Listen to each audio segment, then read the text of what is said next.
나는 너희에게 평화를 남기고 간다. 내 평화를 너희에게 준다. 예수님께서 유언처럼 제자들에게 하신 말씀입니다.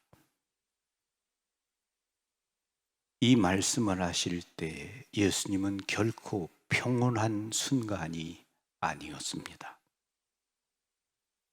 유다는 예수님을 배반하기 위해서 밖으로 나갔습니다. 베드로는 3번이나 당신을 모른다고 할 것입니다. 그리고 모든 제자들은 당신을 버리고 도망쳐 가버릴 것입니다. 이 모든 사실을 아시고 예수님은 여전히 평온을 잃지 않으셨습니다. 그리고 부드러운 눈길로 제자들을 바라보셨습니다.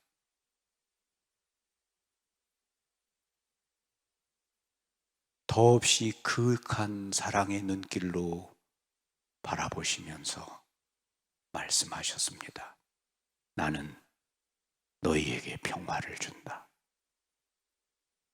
내가 주는 평화는 세상이 주는 평화와는 다르다.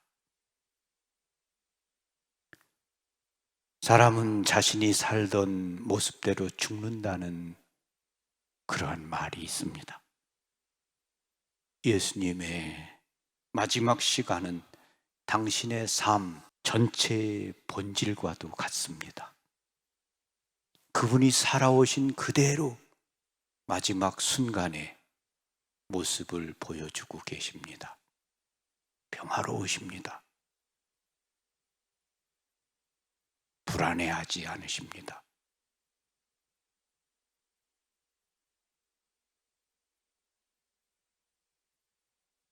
그분께서는 두려움과 고통을 겪으시지만 원망이나 어떤 항의나 제자들에 대해서 나무라지 않으십니다. 화를 내거나 그러한 모습을 조금도 보이지 않으십니다. 평화로우십니다. 평화. 그분의 모습은 평화로우십니다. 이 평화, 예수님의 온유한 마음에서부터 나오는 평화입니다. 자신 안에 평화가 없으면 다른 사람에게 그 평화를 건네줄 수 없습니다. 나는 너희에게 평화를 남기고 간다. 너희에게 평화를 준다. 예수님께서는 가장 고통스러운 순간에, 괴로운 순간에 우리에게 평화를 준다고 말씀하셨습니다.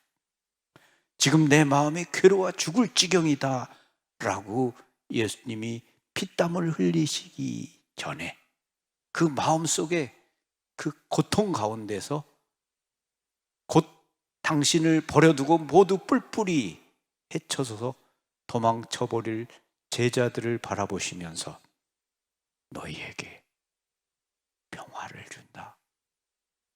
평화가 너희와 함께 하기를 빈다.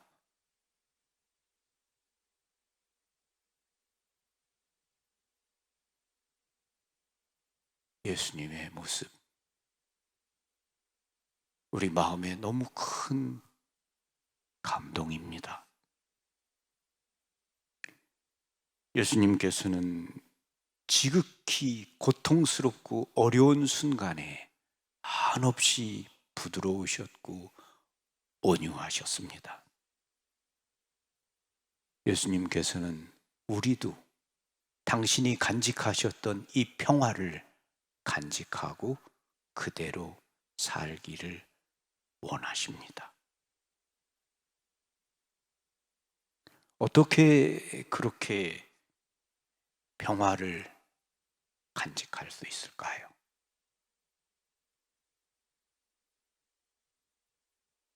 우리의 마음의 평화는 너무 쉽게 깨져버립니다. 나는 평화롭습니다.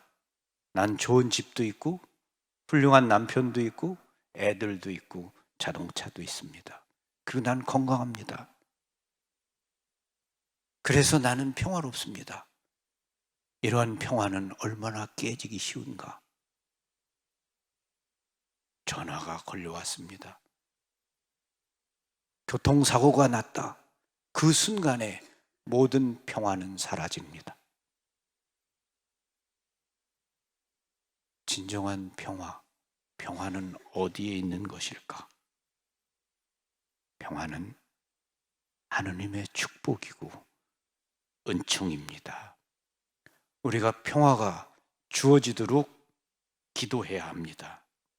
미사 때마다 특히 성체를 받아 모시기 전에 우리는 주님의 평화를 받아들이기에 적절한 그러한 마음의 자세를 가져야 합니다.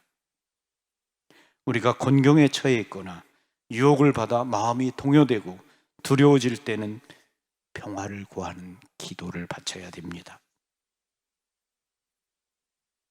어디를 가거나 우리는 항상 평화의 잠재적 방해물인 나 자신을 끌고 다닙니다. 우리에게는 자기 자신과의 투쟁이 필요합니다.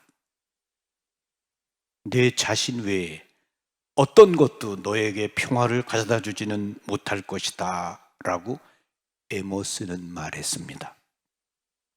우리는 자신 안에 있는 이기주의와 질투, 교만, 그리고 나쁜 습관과 끊임없이 대항해서 싸워야 합니다.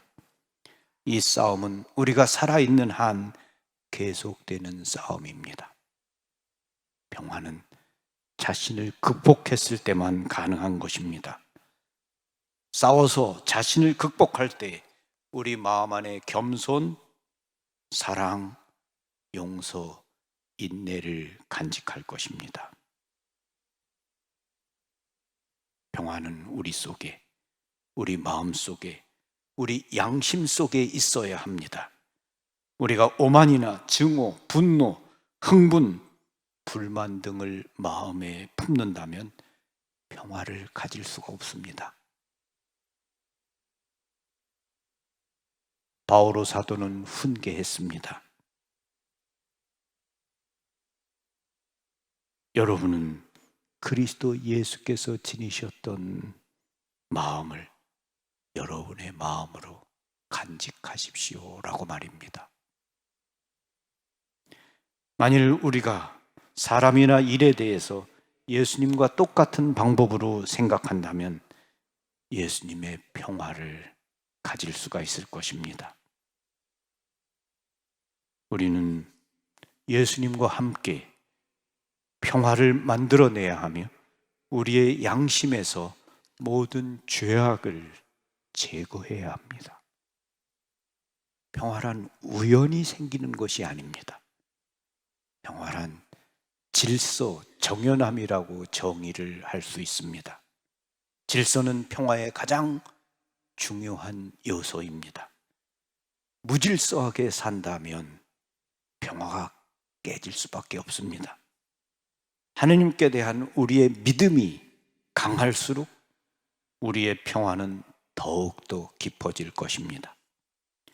만일 평화가 질서 정연한 곳에서 온다면 우리들의 생애가 좀 더 잘 정돈되도록 노력해야 할 것입니다. 우리가 지켜야 할 마땅한 질서는 하느님의 뜻에 굴복하고 순종하는 것입니다. 그렇기 때문에 예수님께서 우리에게 기도하도록 가르쳐 주셨습니다. 아버지의 뜻이 하늘에서와 같이 땅에서도 이루어지소서. 우리는 하느님과 일치를 이룰 때만 평화를 체험할 수 있습니다. 평화는 어떤 영혼에게나 필수적인 것입니다.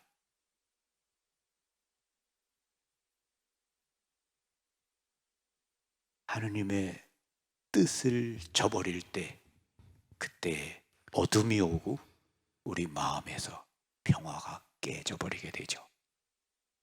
하느님의 뜻, 그것이 평화의 길입니다. 여러분이 누군가와 다툴 수 있습니다. 누군가로부터 모욕받을 수 있습니다. 그때 우리에게 예수님이 필요합니다. 우리의 평화, 바로 예수님이십니다.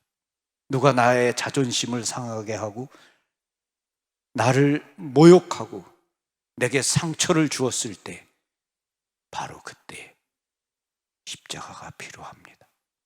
십자가에 매달리신 예수님을 바라보고 십자가를 내 손에 붙들고 그리고 기도하는 거죠. 예수님, 제가 분노하거나 흥분하거나 악에 사로잡히지 않고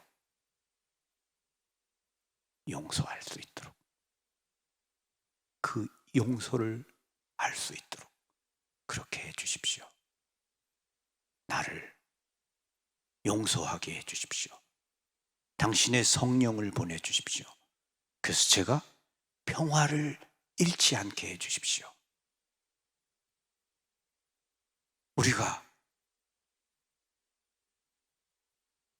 평화를 잃지 말아야 됩니다.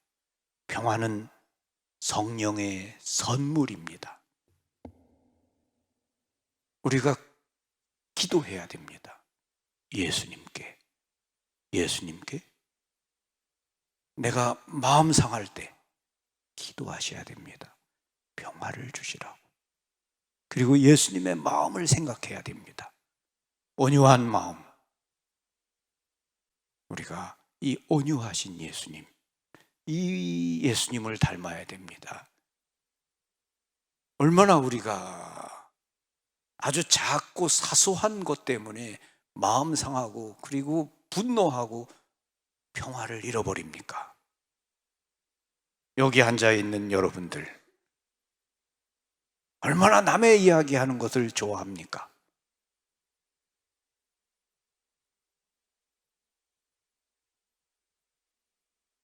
남에게 상처를 줍니다. 그리고 그렇게 상처받았을 때 그 다음 어떻게 행동하는가, 그것에 따라 내가 그리스도인인가 그리스도인이 아닌가가 드러나는 겁니다. 내가 상처받았을 때 분노하고 흥분하고 증오하고 미워하고, 그러면 나는 뭔가 부족한 그리스도인입니다. 그 순간에 내 상처를, 내가 받은 모욕을, 내가 받은 아픔을, 그것을 예수님의 십자가의 고통에 일치시키고 예수님께 기도하면서 평화를 간직하려고 할 때, 오히려 그곳으로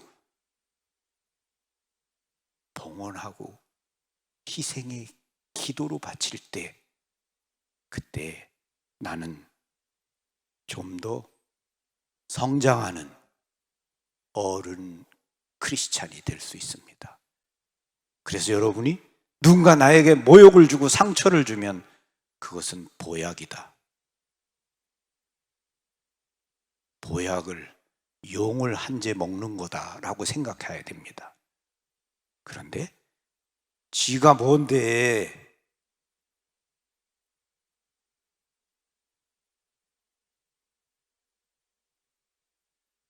우리가 그렇게 살고 있습니다. 아주 기분이 좋을 때는 바다처럼 마음이 넓은 것 같은데, 누군가 나에게 조그마한 상처를 주면 바늘 하나 꽂을 수 없는 밴댕이 소갈딱지가 되는 게 우리의 마음입니다. 우리는 마음을 바꿔야죠. 예수님, 우리에게는 예수님이 평화입니다. 그리고 예수님이 모든 것입니다. 너희에게 평화를 준다. 평화의 모이신 성모님께서 우리가 항상 그 평화의 길을 걸어갈 수 있도록 우리를 도와주시기를 빕니다. 아멘. 감사합니다.